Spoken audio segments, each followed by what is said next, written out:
Sanākts, svētā nakts, visi dos no moda. Vēl ir Jāzeps un Marija, kūtī Davida pilsētā. Jēzus ilitēdus, Jēzus ilitēdus.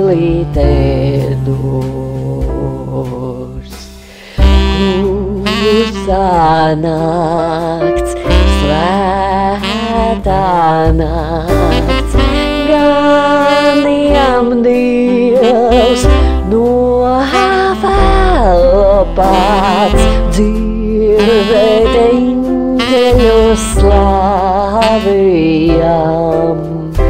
tuvu tālu skandinām. Kristus glābējs ir klāt, Kristus glābējs ir klāt.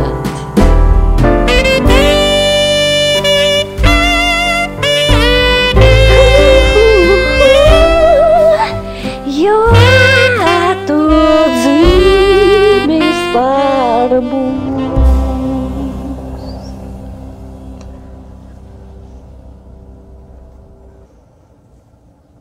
Labvakar, Nacionālā drošība!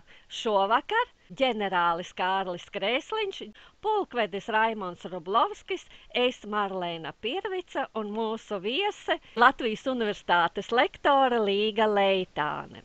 Bet nu sākšu es ar Ziemassvētka anekdotēm. Atkal no gaisa krīt Ušakova mantojums. No jauna ceļi būs netīri un slideni. Šodien kāda māmiņu diena, daudzi gājēji piesauc māti. Nu lūk, mīlīši, Omikrons ir klāt, tagad gaidām Megatronu un Optimusu Praimu. Uz Rīgas domes aizsūtīto jautājumu par to, kāpēc svētku plakātos nav pieminēti Ziemassvētki, atbildē bija teikts, ka pašvaldība gribēja sveikt gan Ziemassvētkos, gan jaunajā gadā, tāpēc Ziemassvētki nebija pieminēti. Redz, kā viens apsveikums visos gada svētkos, dzimšanas dienā, vārda dienā, mēs tiekam tik daudz sveikti, kā nekad. Bet, ja godīgi, man nav skaidrs, kāpēc nevarēja sveikt Ziemassvētkos un jaunajā gadā. Bet, protams, latviešu tradīcijās ir iecienīti tieši Ziemassvētki, nevis jaunā gada svinības. Un ņemot vērā latviešu identitāti, tad no Ziemassvētku pieminēšanu nevajadzētu kautrēties, ne?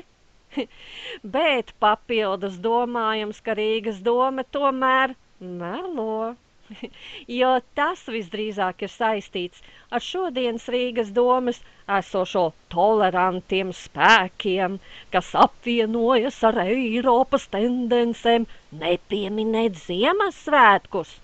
Un lai nedod Dievs, ka kāds vēl ierauga Jēzu Kristu silītē, tad jau vispār starptautiskais skandāls. Bet tajā pat laikā Rīgas dome nekautrējas sveikt māmiņas 8. martā, nevis latviešu tautai raksturīgā un arī starptautiskā atzīmētā dienā, kurus Latvija svin 2. māja svētdienā. Bet, ja runā par Rīgas domes deputātiem, kas no vienas puses grib saņemt dāvaniņu no Salaveča, bet no otras puses, ja pieķer. Šoreiz redz, kā skan, nevis deputāts saņēma kukuli, bet gan persona kukuli nevis, iedeva, bet piesavinājās. Kā to saprast? Dilemma. Par ko cīnās Knab? Par kukuļdevēja tiesību aizsardzību? Vai naudas nesaņemošo deputātu? Tādā manierē varēja sasaukt žurnālistus, lai uzņem video, ka atsaku nelokāmi. Un pēc tam vēl, lai prezidents piešķir 3. pakāpes zvaigžņu ordeni par varonību. Es nepieņēmu. Bet tāds ir manas domas par Ziemassvētku noskaņām. Bet, lai manu prieku, protams, drusciņu iemīdītu sniegā, es aicinu šodien sākt ar Raimondu Rublovska kungu, kurš noteikti iemīdīs sniegā savu pēdu. Lūdzu, Raimondi, jums vārds.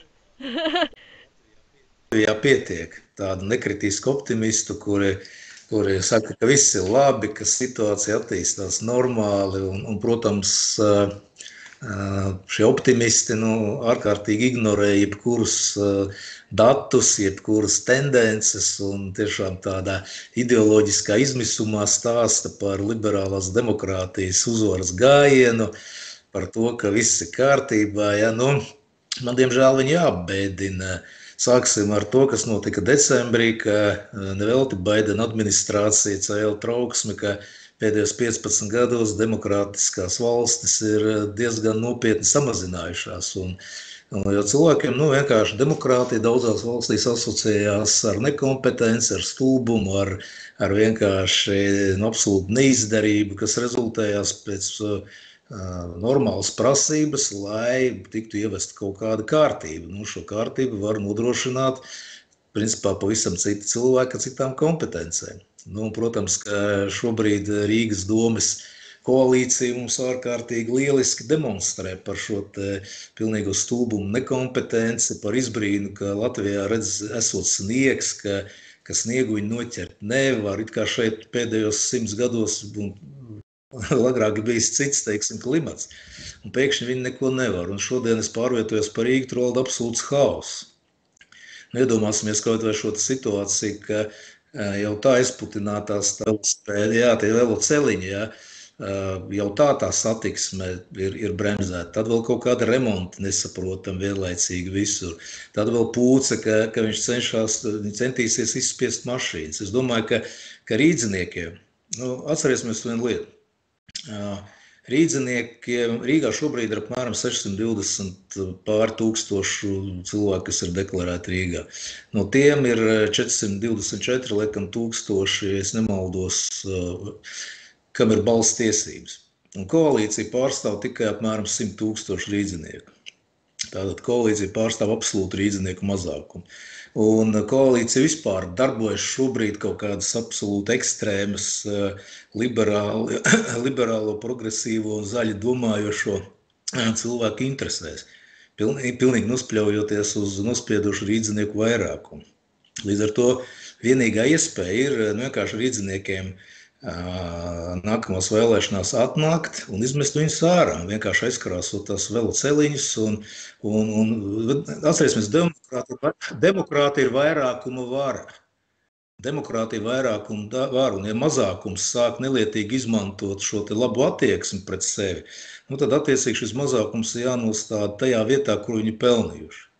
Un tas attiecās gan uz šo te bardaku un haosu, ko viņi ir izdarījuši ar Rīgas satiksmi, ar korķiem, kur ir jebkurā diennakts laikā, ar to, ka cilvēki nekur nevar paspēt, sabiedriskais transports kavējās. Bet ir pilnīgi skaidrs, ka ir pirmkārt, kas ir atbildīgi. Rīgas mērs, viņa vietnieki un praktiski visi koalīcijas deputāti. Tā kā kā mēs zinām, ka klasiķis teikto, ka katrai darbībai ir vārds un uzvārds, tad mums visi šie vārdi un uzvārdi ir. Galvaspilsēta ir pilnīgā hausā. Tā kā arī to, ko tu teici, es teikšu godīgi, man apus svarīgi ir gan Ziemassvētki, gan jaunais gads, es tāpat svinu arī 8. martu un mātes dienu. Es principā svinu visus tos svētkus, kas man šķiet labi un pieņemam, neskatoties, kā viņi radušies un kas viņus svin vēl. Bet tas, ka, teiksim, tagad ir šī te, salīdzināsim Rīgu kaut vai Tallinu un citām pilsētām, kur ir šie Ziemassvētku tirdziņi, kur ir, teiksim, visi šie Ziemassvētku apgaismojumi, kur tas viss ir. Un pabeidzot varbūt ar anekdoti, jā, protams, ka tagad var visu velt, komunisti savā laikā visu vēl uz cariskās Krievijas mantojumu. Pēc tam attiecīgi 90. gadu sākumā liberāļi visi vēl uz komunistu un PSRS mantojumu. Tagad viņi vēl uz Ušakovu mantojumu. Es tikai varu, katrā gadījumā jāsaka tā, ka Ušakovu laikā tāds bardaks nebija.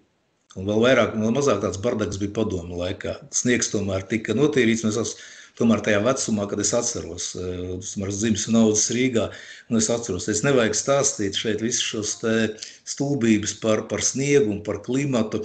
Šeit ir vienkārši ideoloģisks uzstādījums, cilvēki atstrādā savu ideoloģisko šo te ietvaru, liberālo, ja, kur ir, protams, to, ko tu teici pareizi, par Ziemassvētkiem jautājums, par reliģiju kā tādu, par velosipēdiem, ja, jo viņiem gribas būt daļai no sava tā ideoloģiskā ietvara. Vienīgā iespēja, kā tikt no viņiem vaļā, gluži tā kā Donalds Trumps izmet ārā Baidenu. Es domāju, ka tagad arī 22. gadā izmetīs ārā Baidenu ar visu šo te, teiksim, viņa komandu. Jo, pabeidzot, Kārli, šodien, piemēram, lasīju vakar pietiekami tādu nopietnu ziņu, ka 3 atvaļināti ASV ģenerāļi brīdina par šķelšanos un dūmu pie ASV armijā.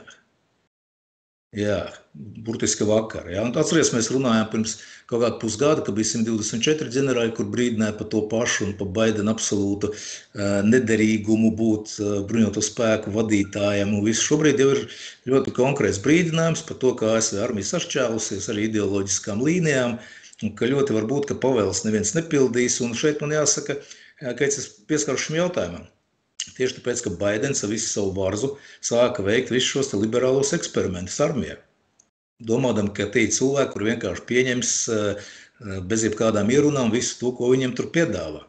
Un šobrīd tā situācija ir pilnīgi tik ļoti nopietna, kā acīm redzot, ir visāds atklātas vēstules, kas liecina par šo situāciju. Tāpēc man jāsaka godīgi, ka man tas izskatās, ka gan nepārāk veiksmīgais demokrātijas samits, gan attiecīgi tas, ka cilvēki tomēr vairs negrib šādu veidu liberālo demokrātiju.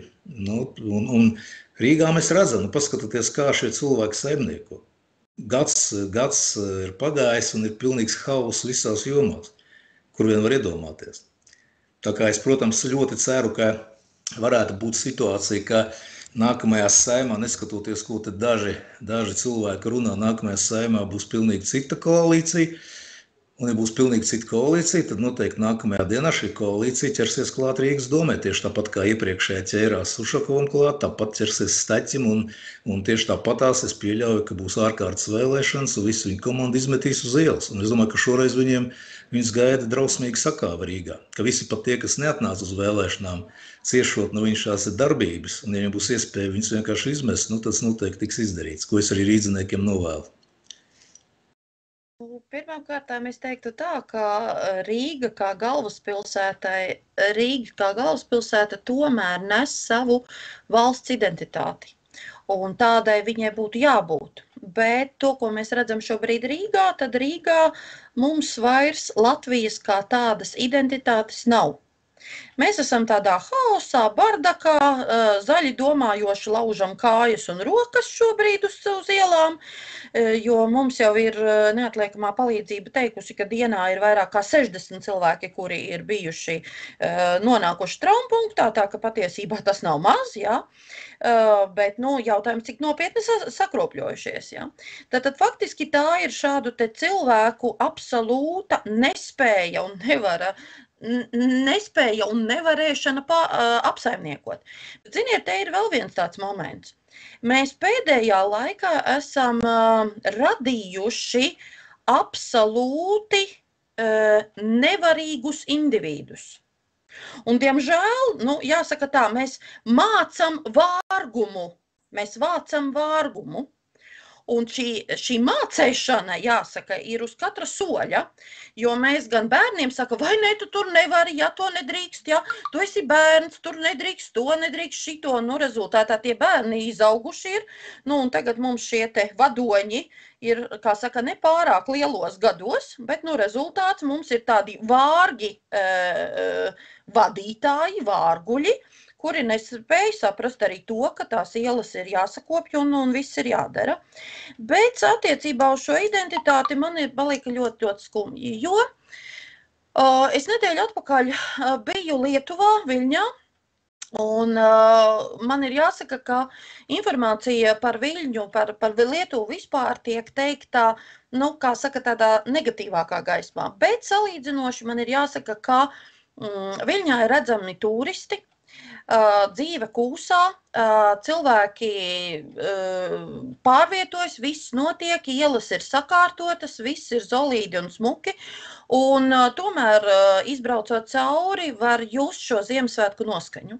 Tātad līdz ar to, ja mēs runājam par šo te, nu, šo mūsu Eiropas identitāti, un Latvija ir tomēr it kā pie Eiropas, ja, un pie kristīgām vērtībām tomēr piederoša, nu, tad šobrīd tas, kas ir Rīgā, nu, tas ir vienkārši nožēlojami. Jebkura mazā pilsētiņa un mazais miestiņš izskatās labāk nekā izskatās Rīga šobrīd, un man par to ir ārkārtīgi, ārkārtīgi žēl.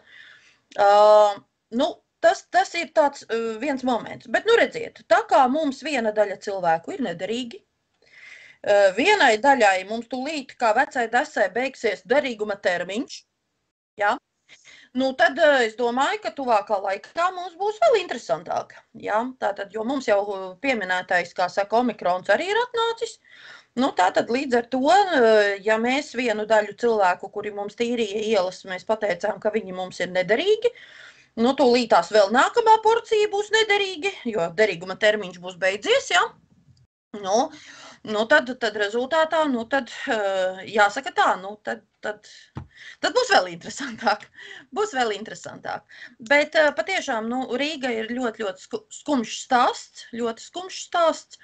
Un es prognozēju attiecībā uz nākotni, nu, noteikti tādu notikumu attīstības scenāriju, ka visticamāk gan tie, kas balsoja, gan tie, kas nebalsoja, vienā jaukā brīdī, nu, paliks iekšēji dusmīgi, un tos, kas šobrīd tā saimnieko, negribēs ne tūmā redzēt.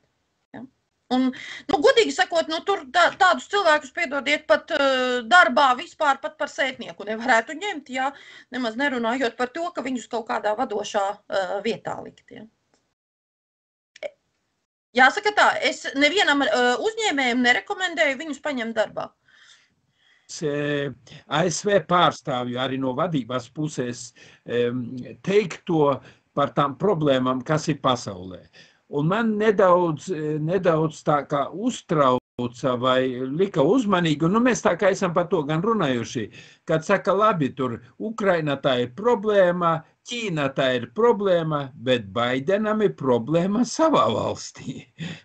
Un viņš tā atklāti, viņš ir no Baidena komandas. Viņš saka, Baidenam tagad jau ir problēmas vairāk jādomā arī par savā valstī, kā tur izdzīvot un tikt galā. Tas tā kā tāds viens arī signāls. Tagad runājot, ko Marlēna to arī stāstīja to pasaciņo, es arī atcerējos par to, kad dažu vēl 12. saimā man bija tā informācija, un es arī uzstājoties no saimās tribīnes teicu, ka Zviedrijā ir vietas, kur Ziemassvētkus aizliedza sagaidīt, jo tas tā kā apvainos citas reliģijas musulmaņu pārstāvjus. Wow.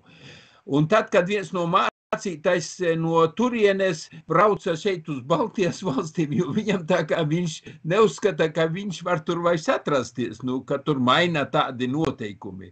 Tā ir tā sliktā ziņa patiešām tāda nopietnā, ja Latvija sāk jau tādu Rīgā pieturēt pozīciju, kad jā, mēs tādu pieturēsimies pie tās pozīcijas, lai kādu neapvainotu, mēs vairs nesvinēsim tur lāgā vai nerunāsim par Ziemassvētkiem, tād nerunāsim vīrietis, sieviete, kungi, dāmas. Nu, pagaidiet, kur mēs ejam? Vai es esmu tādi Latvijā šeit visu laiku mēs dzīvojam, mūsu visi tēvi, vectēvi un tam līdzīgi cīnījās par to neatkarības Latviju, lai mēs nonāktu kur? Ellē. Es kādreiz anekdoti, tu esi uzstācījis, ka skolotais nokļūst Ellē un viņš tur dzīvo, Dievs saka, pagaidiet, viņš bija labs cilvēks, viņam jābūt paradīzē. Kā atnāca eņģeļi viņam pakaļ, viņš saka, vai tā šitā nav paradīzē? Nē, tā esot Ellē. Un tas ir sakarā ar to, kad nokļūsam tā visatļautībā, kurieni tā iet bieži Rietuma Eiropas dažās valstīs. Tad patiešām Ellē izrādīsies kā paradīzē. Mēs vienkārši izmirsam un tam līdzīgi. Tas ir tā kā arī nopietni, par ko varētu padomāt. Bet pats par sevi Ziemassvētki ir laba lieta patiešām, bet es tā pozitīvi domāju, ka Rīgas dome negribēja pārāk tur uzsvērt svētkus un tam līdzīgi, jo ir daudz problēmu Latvijā un arī Rīgas dome. Un viņi ir tādi realisti un tādēļ viņi grib, pagaidi, mums jau ir lielas problēmas, nerunāsim par svētkiem, varbūt parunāsim patiešām par esošām problēmām. To problēmu ir daudz. Ņemot vērā, ka Līga šeit ir un daudz ekonomisti, pat tām jau ir daudz, kas ir runāts. Es vienkārši kā ieskicēšu dažus momentus. Es neesmu dzirdējis atbildi uz to. Savā laikā prasīju arī premjerministram, kad vēl bija Valdis Dombrovskis. Kādēļ Latvijā budžets sastāda no iekšzemes koprodukta apmēram 30%? Igaunija sastāda tur 34% un daudzās Eiropas Savienības valstīs. Mēs zaudējam it kā pāris miljardus eiro. Kādēļ? Kādēļ? Paskaidrot, vai tas nav pamats analīzē, lai veiktu tos uzlabojumus. Tagad parādies jau jaunas ziņas. Tagad, piemēram, mēs aizņemamies. Jāskaidro visi ar putām uz lūpām par to, ka, tagad ir pandēmija, tagad ir, it kā cilvēki klausās, patiešām ir tā situācija visā pasaulē slikti. Bet kādēļ Igaunijā samazina parādu, Latvijā audzina parādu? Kādēļ tā atšķirība ir? Par to vai nevajadzētu parunāt? Nevajadzētu tie, kas ir pie varas, izstāstiet, kādēļ Igaunijā var samazināt parādus, mēs audzējam to parādu. Es saprotu, mēs neesam paši vislielākais parāds, tur ņemot no iekšzemes produktu, bet pats par sevi. Vai tas nenozīmē, ka ir zināms arī tā, kā bija orķestra vadītājs Teterovskis, kas sacīja par to, ka orķestri vada cilvēks, kas nosaka, kas ko spēlēs. Ja kas nespēlē tā, kā vajag, to nomainā. Vai tas nav paraugs priekš mūsu ministru kabinetā? Ja ir premjerministrs, tad tu taisi to orķestri, ministru kabinetu. Ja kas nedara, nomaini, bet tu atbildi. Mēs kā militārie cilvēki ar Raimondu, tādi juris vēl atnāks, un pārējiem jau arī tas skaidrs. Ja tu esi uzņēmis, tu atbildi. Neesi tur kās un tur stāst, vai ka tu atbildi par to, kas notiek tavā kabinetā. Tu viņu tur organizē. Es savākti no partijām, tagad tā partija par to atbildēs, es par to, es neesmu neko, es tur nezinu, tur viņi tur kaut ko mainīs, atbildēs. Šādu jautājumu, kas ir ļoti asi, ir ļoti daudz. Un tā ir ņirgāšanās arī par to, ka, piemēram, es biju Gruzijā savā laikā, kad jau viss tur notika, Abhāzija zaudēta un viss. Kas tur ir, piemēram, ir komisija pret korupciju un tam līdzīgi. Vada opozīcijas pārstāvis. Kas rosināja tādu komisiju. Saprotams, viņš organizē komisiju parlamentā, viņš tur analizēs, mums kas vērtē ministru kabineta darbu. Komisija, kas vada komisiju, visu cieņu bijušais iekšlietu ministrs. Man personīgi pret viņu ir pozitīvās viss. Bet pat sevi pieeja, ka tagad viņš savu partiju sacīs, jūs vadiet slikti. Viņš tā to nevar īsti pateikt. Viņš vada to komisiju. Ko aicināt, viņš tur organizē, viņš ir tas vadītājs. Tas tā galīgi neiet nekādās loģikās kopā. Tādu jautājumu ir daudz. Un tādēļ es domāju, mēs šodien iesākam par Latviju. Vajadzētu kādreiz arī tos jautājumus patiešām, es domāju, tas ir viss skar nacionālo drošību. Un tādēļ šeit ir svarīgi arī klausītājiem, aizdomājieties, lūdzu.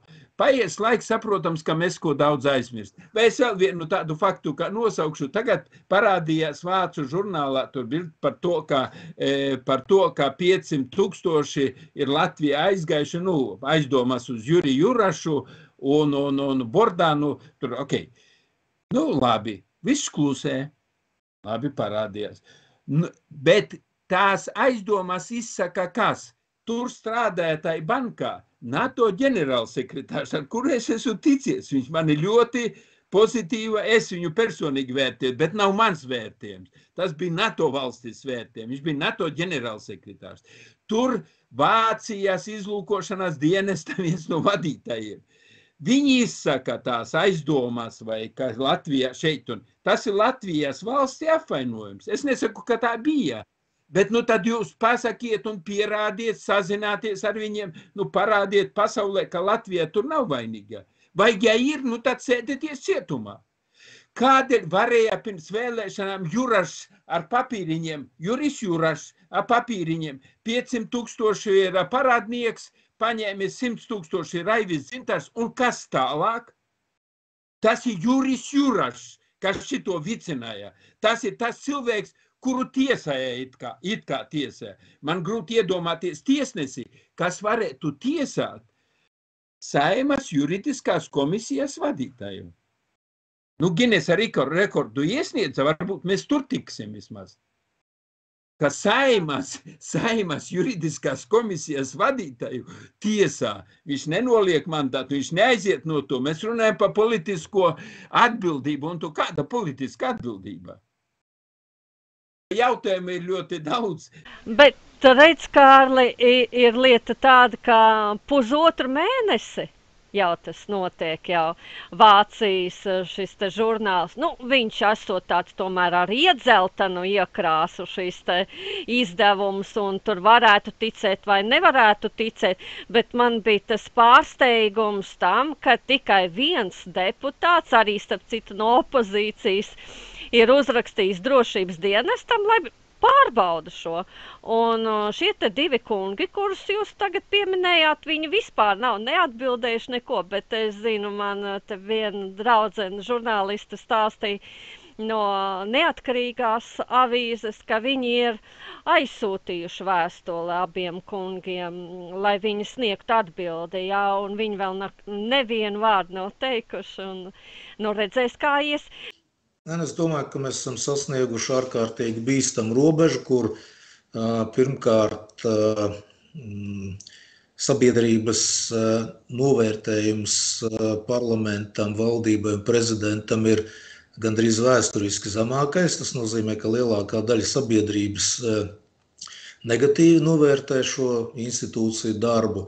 Tādā krīzes situācijā, kāda ir šobrīd, tas ir gandrīz nāvējoši, jo praktiski pie jebkuras krīzes attīstības momenta pirmkārt neviens neticēs tam, ko saka valdība, un otrkārt neviens nerespektēs tam, ko viņi saka. Tā kā līdz ar to, pat ja rīt būs kaut kādi nopietni nacionālās drošības apdraudējumi, tad es, protams, paredzu milzīgu haosu un milzīgas problēmas. Jo, kad mēs atceramies gadu iepriekš, kāds bija haoss jautājumā par veselības aizsardzību, par vakcinēšanos, tad man vienkārši grūti iedomāties, ja būtu hipotētisks militārs konflikts Latvijas teritorijā.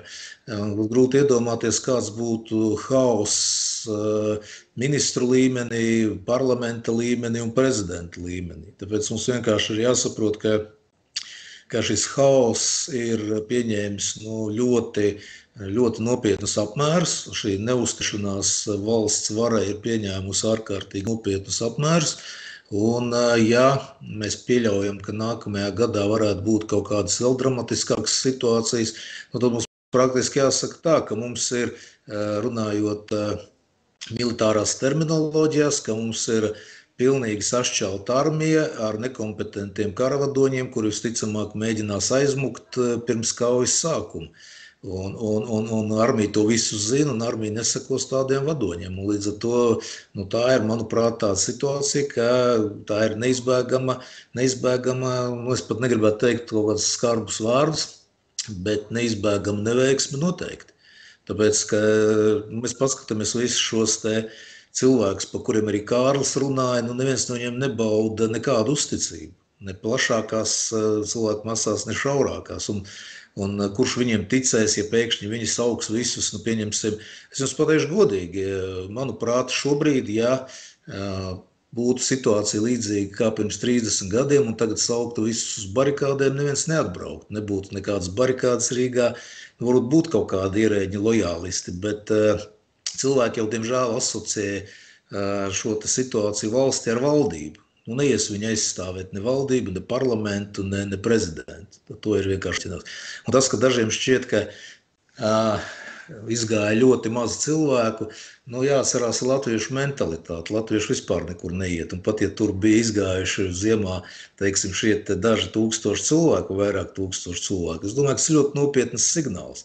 Teic, ka vēl vairāk palika, kuri nosacīti nekur neaizgāja, bet savu akmeni viņi azotē tur pret, teiksim, esošajām partijām un valdību un visu pārējo. Un viņi noteikti to akmeni izvilks visnepiemērotākajā brīdī valstī. Tā pārnesta nozīmē, tur stāv, bet viņš aug. Un šī akmens augšana pieaug līdz ar un pieaugs līdz ar jaunajiem rēķiniem, ko cilvēki saņems gan attiecībā par energoresursiem, gan arī vēl par daudzām citām lietām, jā. Tātad arī to, ko mēs iepriekš esam runājuši par sociālajām iemaksām ar visām šīm situācijām. Tā ka patiesībā jau tas akmens aug un viņš vienā jaukā brīdī tomēr parādīs savu esamību. Bet es vēl vērstīšu jūsu uzmanību uz vienu ļoti interesantu pasaules lietu. Mēs runājam par haosu pagājušajā gadā, kad ar viss tas sākās. Tad publiskajā telpā mēs neesam runājuši par Pasaules veselības organizācijā notiekošajām sarunām, kuras sevī ietver jautājumus, kā iespējams atsevišķos gadījumos valstu valdības varētu nodot visu lemšanu Pasaules veselības organizācijas rokās. Un te ir jautājums to, ko Kārlis teica par mūsu brīvību, par mūsu neatkarību un par šīm lietām. Un vai mēs esam pietiekami uzmanīgi šobrīd, vērojot mūsu šo koalīciju, lai viņi neparaksta mums dokumentus, tādējādi nododot veselības jomas jautājumus kaut kur, kaut kam, kaut kādai starptautiskajai organizācijai, ļoti labi zinot, ka liela daļa šīs organizācijas finansētāju ir privātas organizācijas.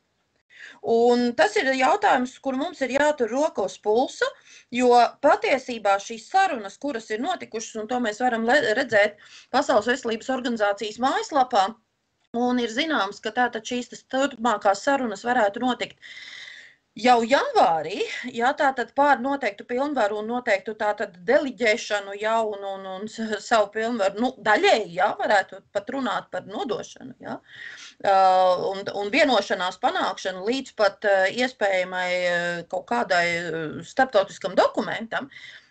Patiesībā tas jau patiesībā ļoti velk uz ļoti nopietnu jautājumu, vai mēs esam deliģējuši šobrīd arī šādu te vienošanos parakstīšanu hipotētiski, ja, piemēram, tiešām šis jautājums tiktu risināts tālāk.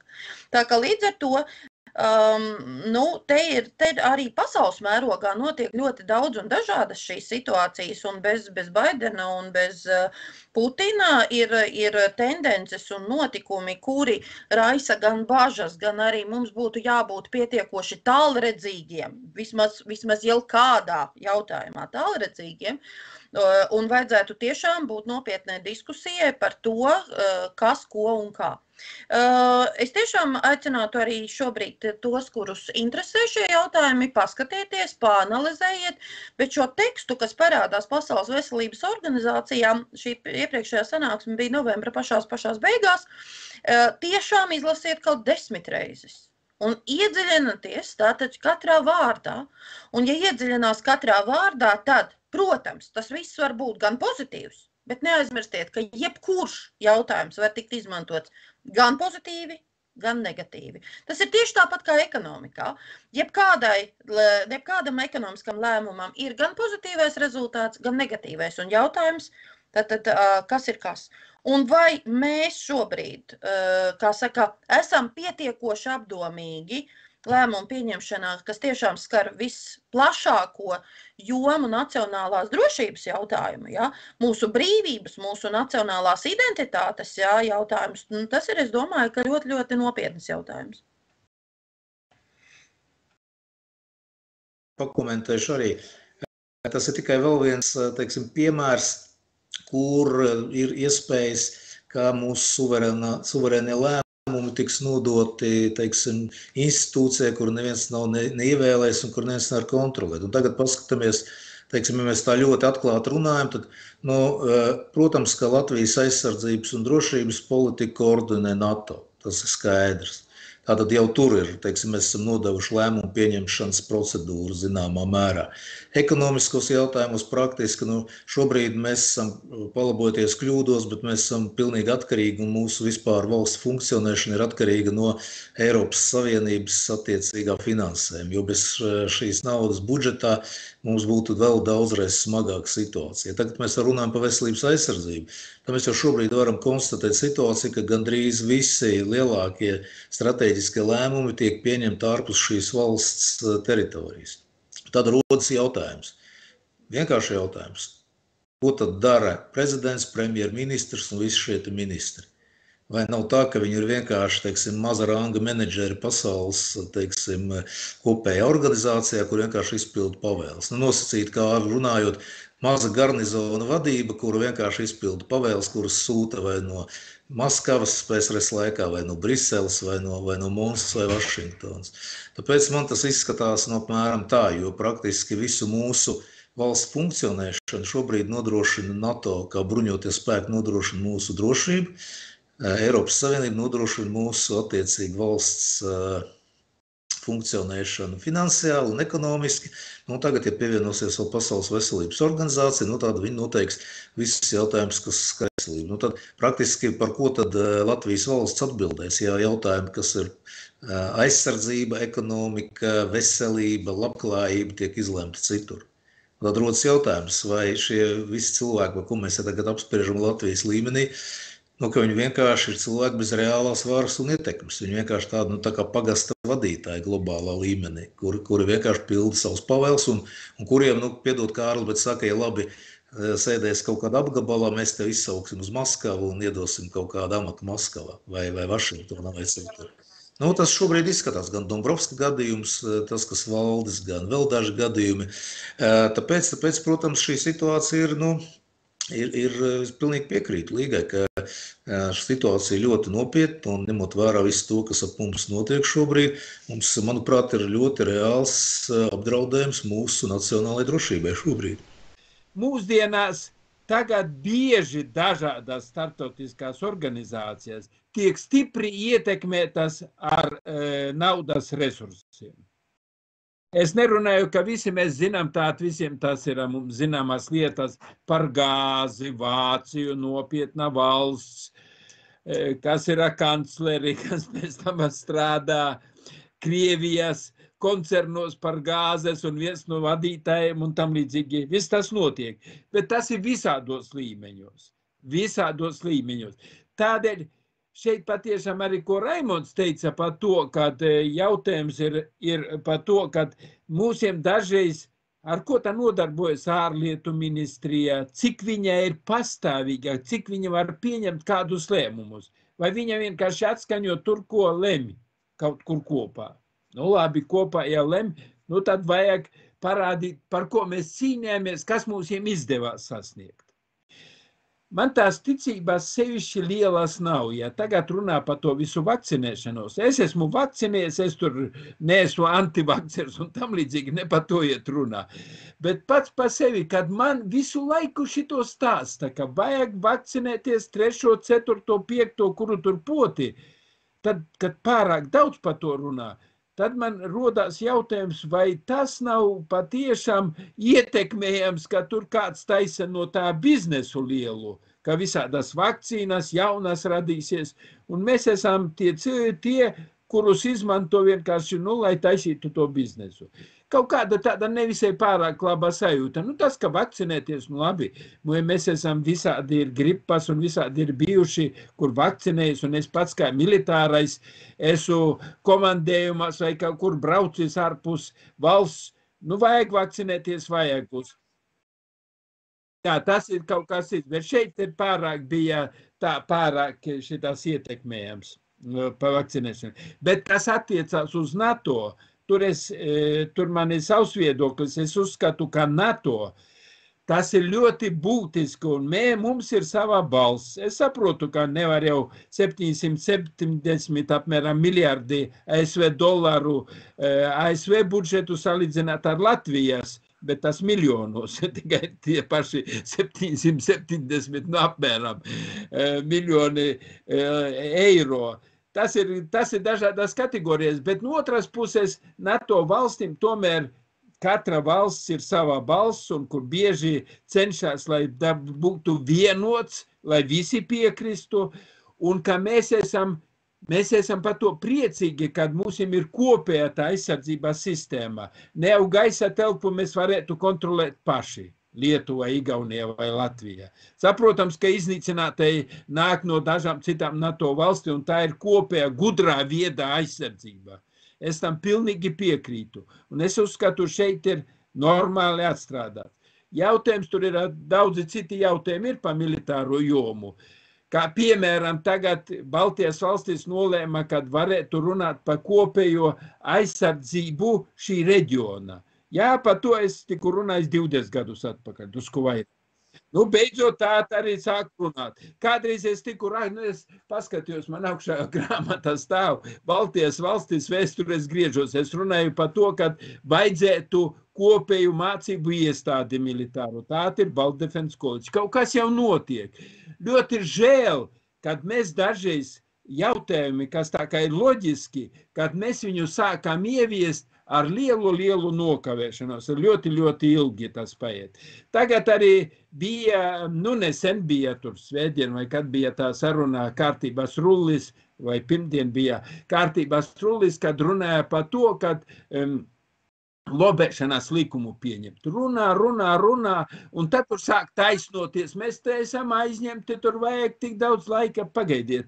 Ja ir jāpieņem, tad vajag pieņemt, tad parādiet savu darbu, ko jūs dariet. Bet man nepatīk, ka attaisnoties mēs esam iemācījušies dažādos līmeņos. Mēs skaidrojam, attaisnojamies, jā, visi tur tā strādājam ar putām uz lūpām, bet tie rezultāti nav visai. Un vienmēr visāda līmeņa vadītāji tur cenšas attaisnoties gan ar to pandēmiju, gan ar tam līdzīgu, bet ir cilvēki biznesa un viss, kas dara darbu un ir sasnieguši rezultātus, kuru biznesa aug un var izdarīt kaut ko. Bet ir daudzi cilvēki, kas vienkārši, es runāju, atvainojos, ir daudzi no politiskā līmeņa, kas savu neprasmi un nevarēšanu attaisno ar dažādiem iemesliem. Un galvenokārt meklējot Krievu laikā sacīja strelačnieks Krievu valodā, vai pārmīnieks, kurš būtu tas vainīgs. Tur ir veselības ministrija, vai tā ministrija, vai tur. mēs tā sacīsim arī par izglītības jautājumiem, arī ar Līgu mēs jau arī tur piedalījies un tam līdzīgi piedalījies un lekcijas lasīs arī dažādās augstskolās un viss. Un arī redzu, cik tas iet, kādi visi tie likumi un kā tur tiek mainīti, atcelti un viss, kas ko darīts un ietekmē. Bet cik tā ir efektivitāte? Efektivitāte nav diez cik laba. Un bieži, kā salīdzinā, neskatoties, es atkal atgriezamies pie finansēm. Jā, Tartu universitāte, labs piemērs, jā, bet tikai cik kāda nauda tiek tam Tartu universitātei. Un kā Igaunija iedala augstskolai, zinātnei un tam līdzīgi kādas naudas iedala. Un kur tā nauda rodās, kā es jau teicu, tur jau tas pamati rodās no tā, cik tā mēs no iekšzemes koprodukta savācam tajā budžetā. Ja mēs nesavācam, tad nesavācam. Kur teņa paliek? Laikam dalās. Tad dalās laikam tie, kas ir pie vadības.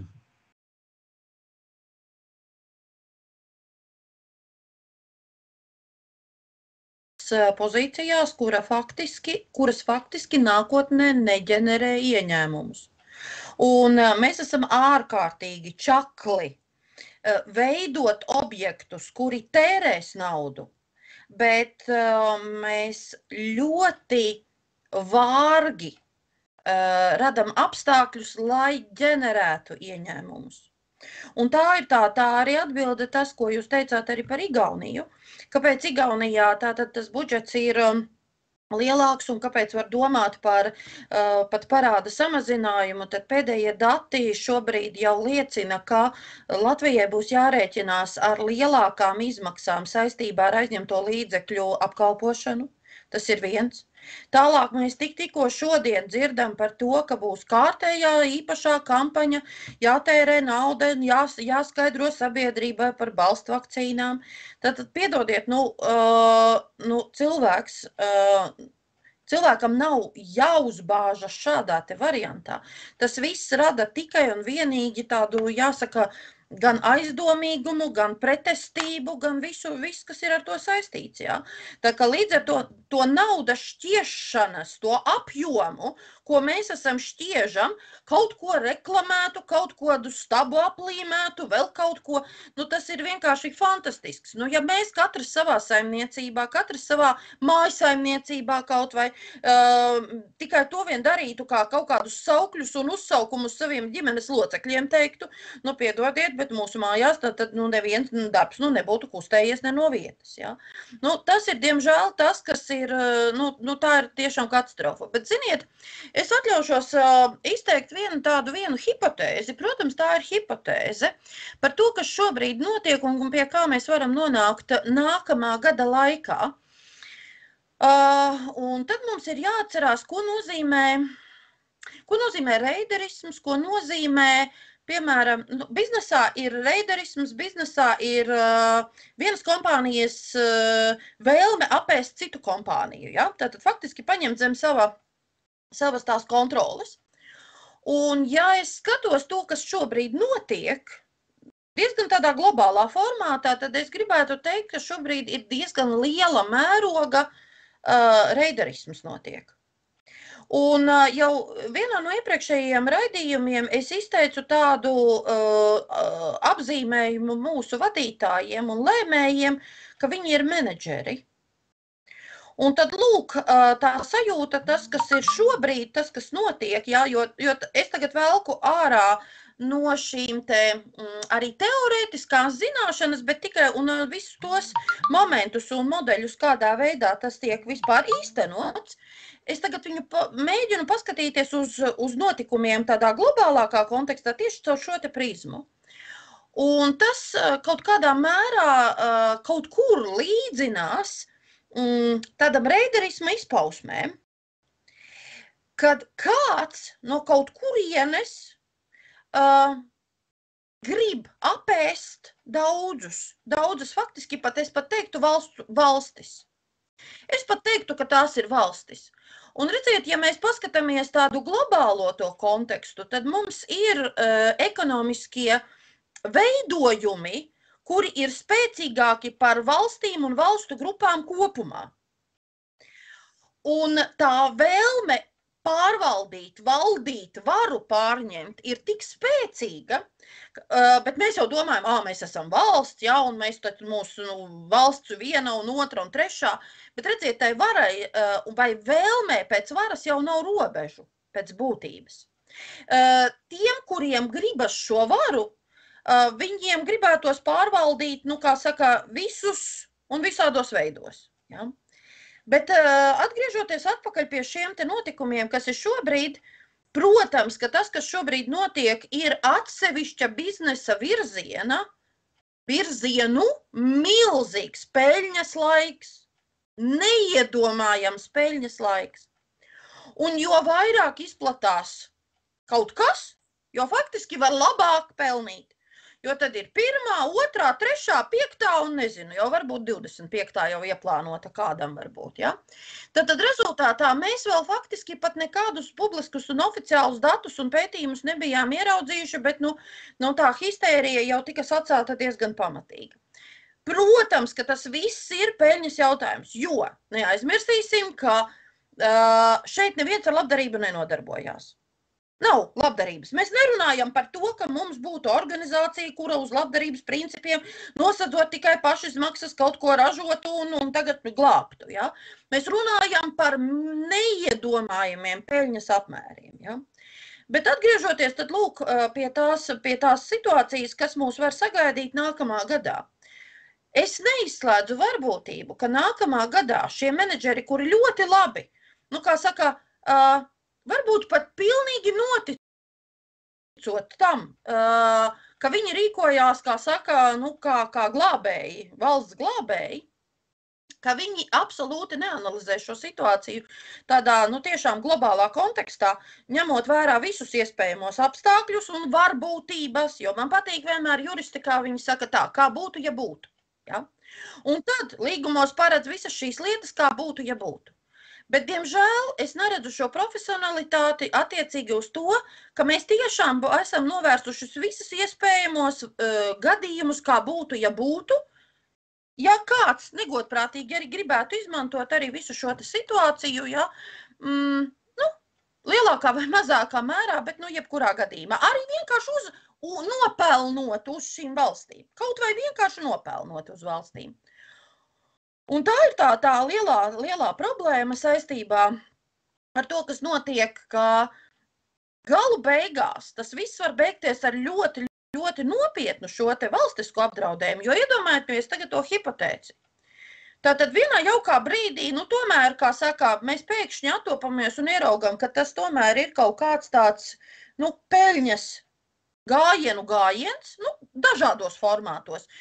Vieni pelna uz maskām, vieni pelna uz to, ka ir testi, citi pelna uz to, ka vienkārši ir piemaksas, jo ir labi, jo ir beidzot piemaksas, ja, kā saka, šajā visā situācijā.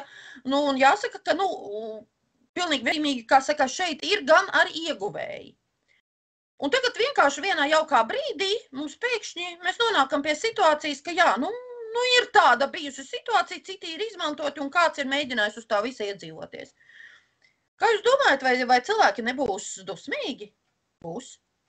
Tad jautājums, vai jūs tiešām domājat, ka arī šīs starptautiskās organizācijas, kuras neatbild ne par ko, viņām nav atbildības nekādas, ka viņas vienā jaukā brīdī, viņas teiks, bet mēs jau neko, mēs tikai rekomendējām, kur jūsu menedžeri, viņi pieņēma lēmumus. Un tad faktiski būs jāsaka tā, viņiem būs tā kā, it kā jāatbild. Bet vai vai tālāk šī situācija, kur viņa novedīs? Kur viņa novedīs? Pie kā viņa novedīs? Un te es atstāju to jautājumu zīmi. Mēs tos noņemsim, jo viņi nesīs it kā atbildību. Bet jautājums, kas būs vietā? Kas šo varu paņems tajā brīdī? Jo pēc tik neprātīgas, tad jautājums, ko viņi būs vēl parakstījuši? Ko, ar ko un par ko? Un tas ir tas atklātais jautājums, par ko man ir tiešām šī lielā, varbūt, teiksim, baža. Un šeit nav runa ne par kādām nesazvērstībām, neko. Mēs ļoti labi zinām teorijas, kādā veidā, kā kas notiekās. Un tieksme pēc varas un naudas, piedodiet, jebkuram pastāv, ja? Un šajā visā haosā, jo redziet, tas haoss vienmēr ģenerē apstākļus, lai kāds varētu mēģināt šo varu un arī, protams, arī peļņu gūt šajos laikos. Tā ka šis laiks ir ļoti, ļoti nopietns šajā brīdī. Tas nav vienkārši tāpatās, kas kā notiek. Bet redziet, tas, ka ir šī augstā nekompetence, liecina kaut vai fakts, ka tas miniatūrais modelītis par mūsu pašu Rīgu, kad Rīgā saka, vai mums vajag savienot dzelzceļa līnijas, mums vajag stāvparku, Baltezerā, piedodiet, bet Baltezerā jau cik gadus nav pieturas dzelzceļa līnijas. Tad mūsu šie cilvēki pat runā par lietām nezinot, ka tur vairs nav pieturas.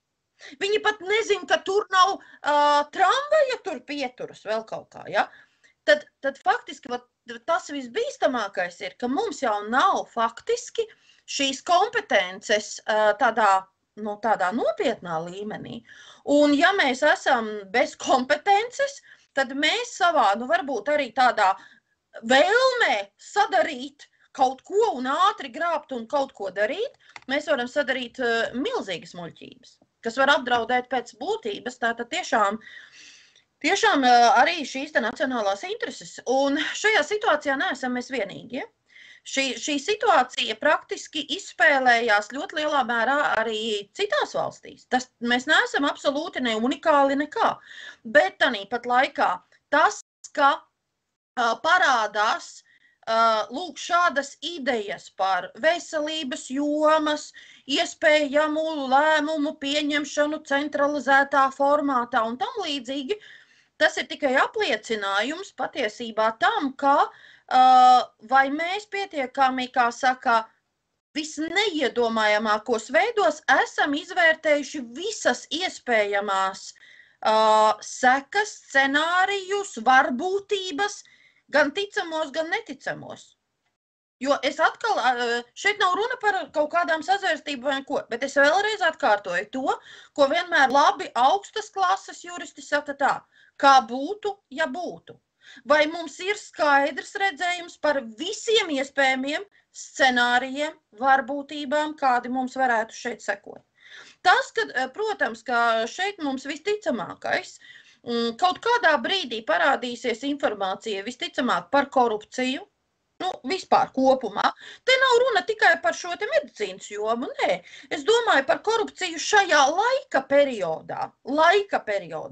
Jo šobrīd uz ārkārtējās situācijas, kā saka, šī te pamata, protams, ir lietas, kuras ir atvieglotas iepirkumos, tomēr, kaut kādos momentos, ja. Tā ka līdz ar to korupcijai kā tādai, principā ir lielāka varbūtība, ka viņa var notikt. Ja? Es nesaku, ka viņa ir, ja? Bet vai mēs esam to aptvēruši? Un visticamākais arī, ka vienā jaukā brīdī tas nāks gaismā. Ja? Jo mēs jau redzam šos līdzekļu tēriņus pa labi un pa kreisi. Ja? Un, protams, ka tad jautājums ir, ko mēs tālāk darīsim, ja? Un kā mēs tālāk skatīsimies uz daudzām lietām. Ja? Tas, ka mēs šobrīd esam ļoti tādā šaurā redzējumā, mēs esam ar klapēm uz acīm un tas, ka mēs neredzam visu spēles laukumu un negribam redzēt. Un mēs pat negribam dzirdēt nevienu, kas teiktu, ka, ziniet, varbūt vajadzētu to mūsu redzējumu paplašināt, tas ir nākamais bīstamais moments. Jo mēs jau varam domāt, ka mēs esam visgudrākie, vislabākie, neesam.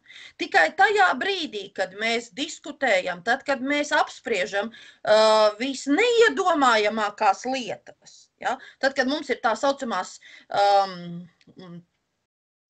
šīs prāta vētras, ja, kur mēs diskutējam un izsakam dažreiz risinājumus visneiedomājamākos, noņemot visas robežas un sakot, kā mēs tagad diskutēsim. To dara pasaules lielākās kompānijas, kad sacauc darbiniekus un saka, un tagad mums ir tāda problēma un visi iespējamie risinājumi, kādi var būt, reālie, nereālie un visi nereālākie. Un tādā veidā tiek izgudrots un izdomāts vislabākais risinājums. Ja mēs šo metodoloģiju neizmantojam, tad tādā gadījumā ir ļoti, ļoti interesanti. Un šeit es vēl vienu tādu momentu vēl piemetināšu vēl par to, ka mēs baidamies no citādākā, mēs baidamies no citādām hipotēzēm, mēs baidamies no citādiem viedokļiem, tad atcerēsimies tādu situāciju, ko tā ir izriet no psiholoģijas, ka tad, kad ir uzdevums vidējais līmenis un virs vidējā līmeņa, tad tādā gadījumā taisnība ir nevis vairākumam, bet mazākumam. Tas ir zinātniski pierādīts eksperimentālā kārtā.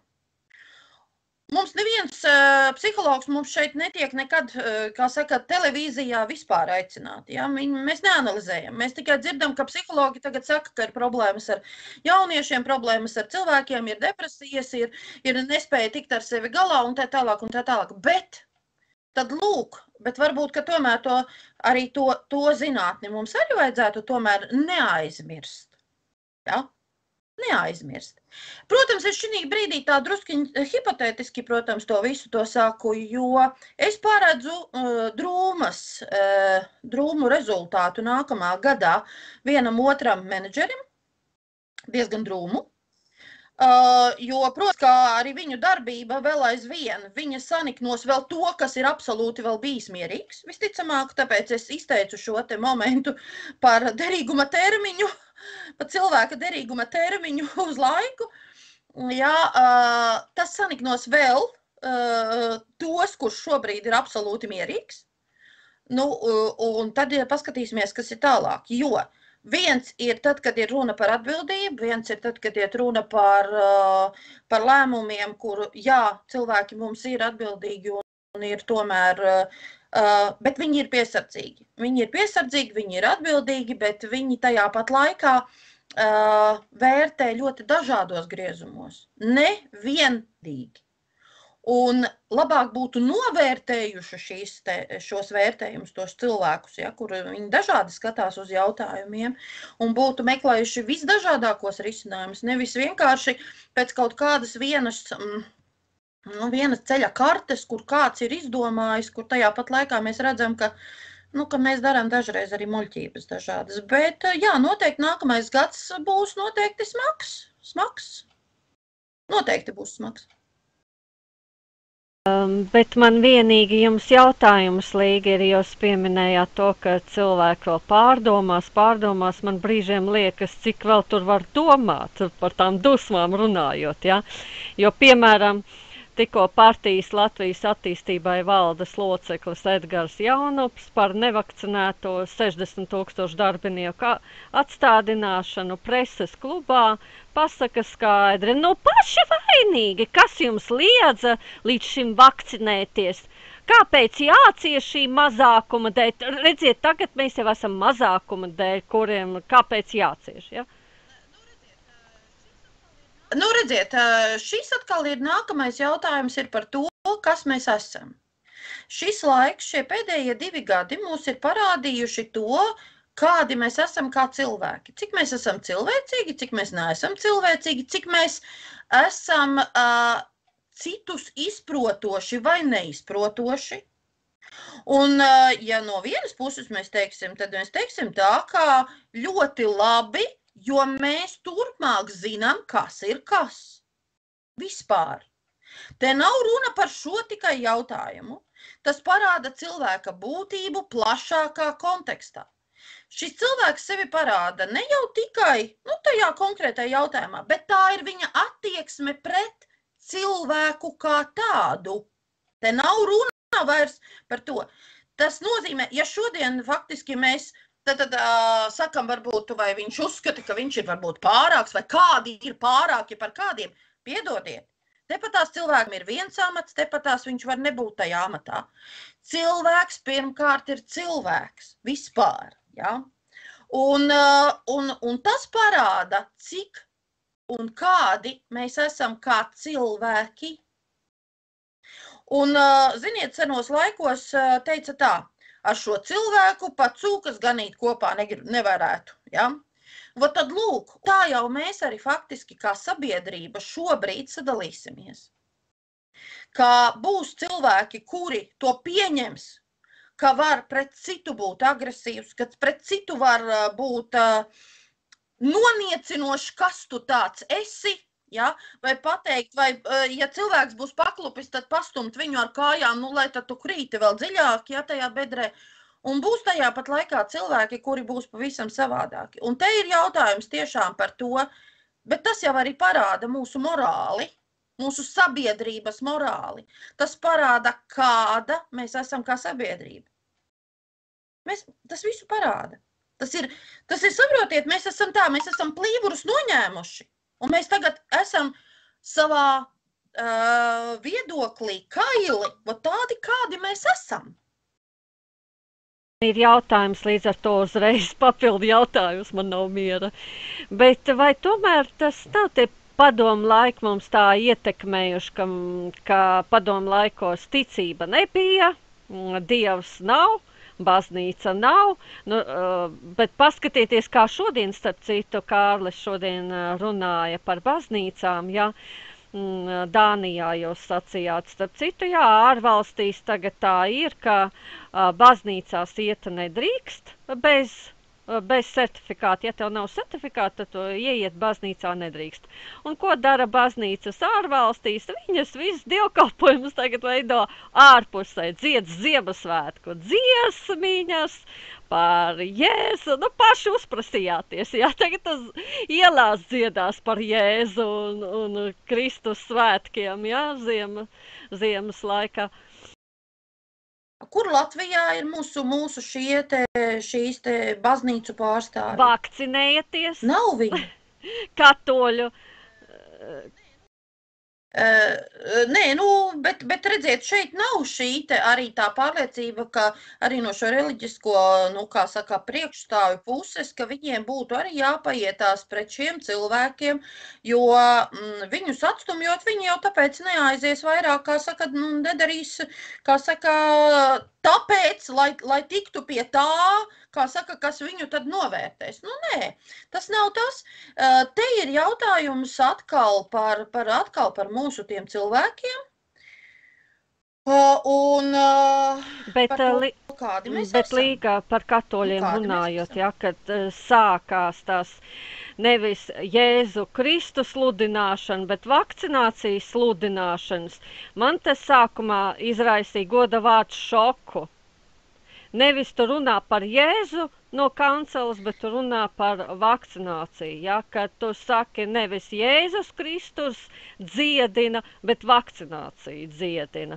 Un visi dievkalpojumi jau sāk katoļu baznīcās pārvērsties par dievkalpojumiem, šāda rakstura dievkalpojumiem. Man tas tiešām sākotnēji izraisīja šoku. Un runājot par katoļiem, es vēlāk sāku, tā kā centos attaisnot, kāpēc viņi tieši izvēlējušies šādu veidu valodu. Pēc tam skatieties īpašumi, kam pieder un kā. Īpašumu katoļu baznīcām. Rīgas dome palīdz nodrošināt zemes nodokli, samazināšanu katoļu baznīcām. Elektrība, gāze, laikam arī bija elektrība, ja.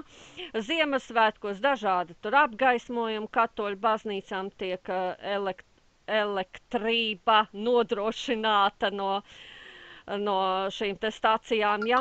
Tā kā, redz, šādas te katoļu, un arī luterāņi, arī starp luterāņiem ir dzirdēt šīs te runas, bet paldies Dievam mazāk par to, ka vakcinācija dziedina, ja.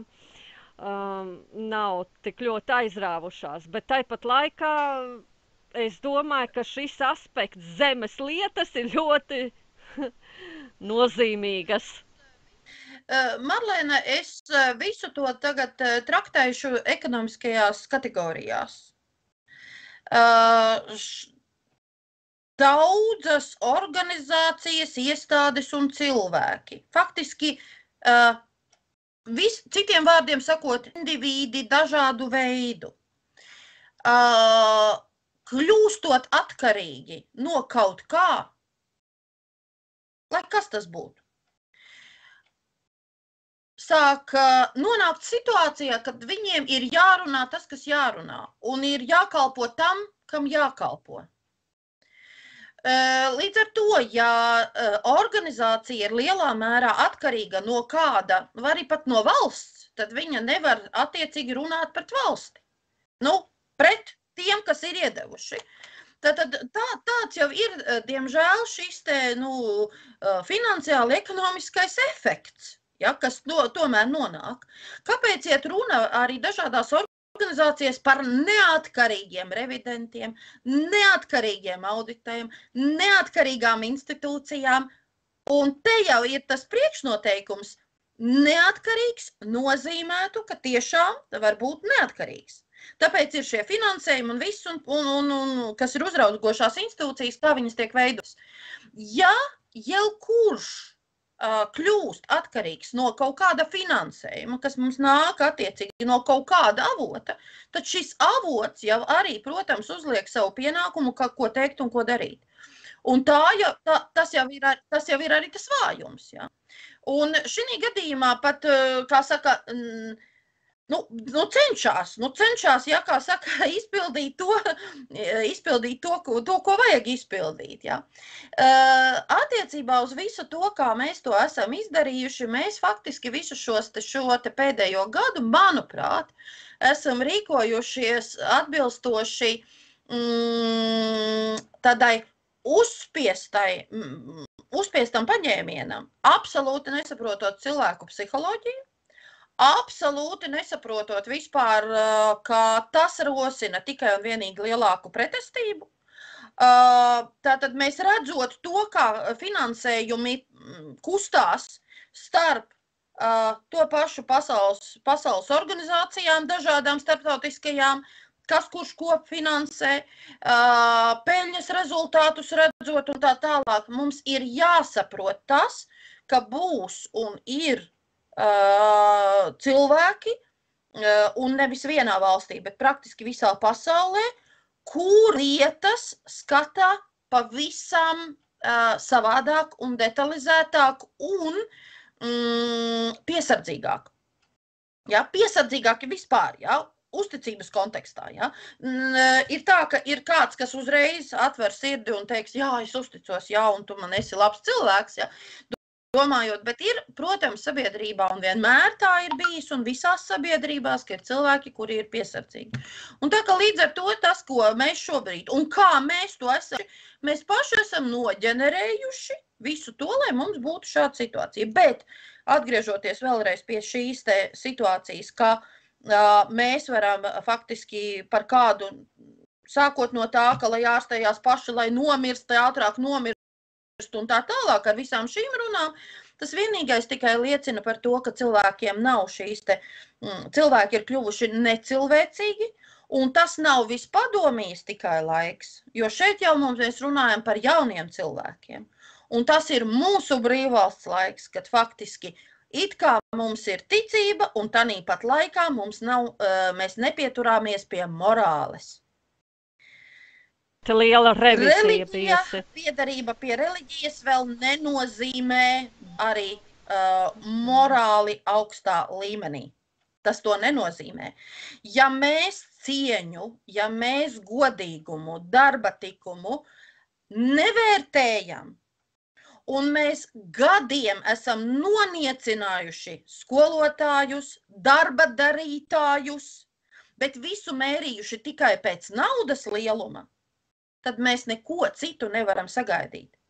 Un neskatoties uz to, ka es esmu ekonomiste un strādājusi daudzus gadus un strādāju universitātē saistībā ar naudas lietām, ar nodokļiem, un tomēr tajā pat laikā biznesā ir jāsaglabā augsta morāliskā tomēr šī stāja. Augsta morāliskā stāja. Nevis krāpjoties, bet biznesā ir arī tāda lieta kā godavārds. Un agrāk godavārds bija kaut kas ļoti nopietnas. Jautājums ir, vai šobrīd uzņēmēja, piemēram, kāds dotais godavārds, vai mēs viņam vairs ticam. Nu, tas ir tikai jautājums, ja? Bet tas ir tāds dziļāks un fundamentālāks jautājums vispār kā tāds. Jā, noteikti kaut kas jau ir atnācis arī no, kā saka, vēstures, vienmēr kaut ko mēs paņemam. Bet tas, ko mēs šodien redzam, ir 30 gadi neatkarības gadi.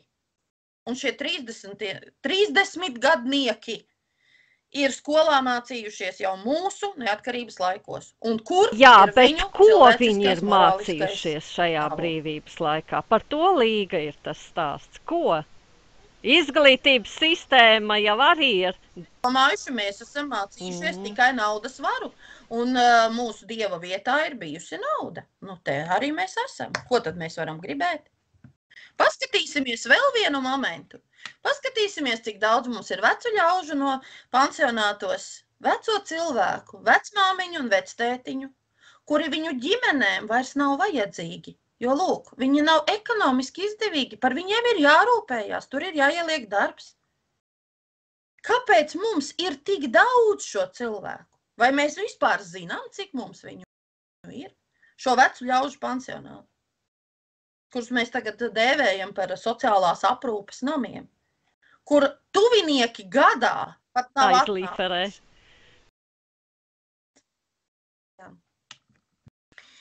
Nu, ko, es pašā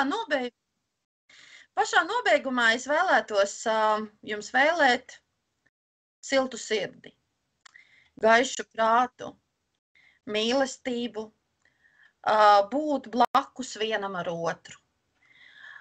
Atcerēties, ka pirmām kārtām mēs esam cilvēki, un mums ir jāsaglabā šī sava cilvēka būtība, mīlestība,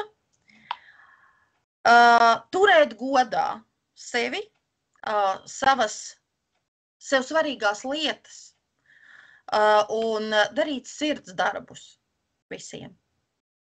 Priecīgus Ziemassvētkus un laimīgu jauno gadu! Uz redzēšanos! Ko Līga teica, ar visiem novēlējumiem tuvojas Ziemassvētki, un Ziemassvētki ir arī un skaisti Latvijā, un mēs viņu saglabāsim, kamēr vien esam, un mūsu bērni, lai arī saglabātu Ziemassvētki, kā bija senā Latvijā, kā bija iepriekš, un kā, lai būtu arī nākotnē, ir šodien un arī nākotnē. Ziemassvētki ir Ziemassvētki, un gaišas domas, un iekšā ģimene, lai viss būtu labi.